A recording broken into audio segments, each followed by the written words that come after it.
So guys, kain na tayo, oh. Kain. Lagyan mo to pa. Lagyan mo yung yellow.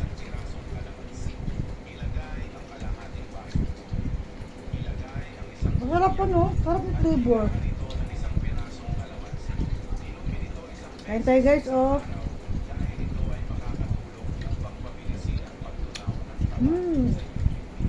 Gusto ko to guys ang flavor. Ito, gusto ko bilhin sunod. Masarap yan. May beef siya, may pineapple, tapos maraming cheese.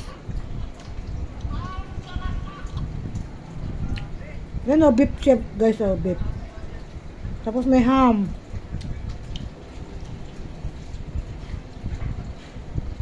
Sarap. Masarap to.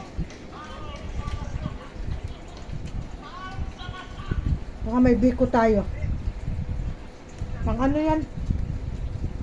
Mamaya lagi. Kape. Partner sa kape yung biko. Thank you for watching. God bless everyone. Ang pintay palagi.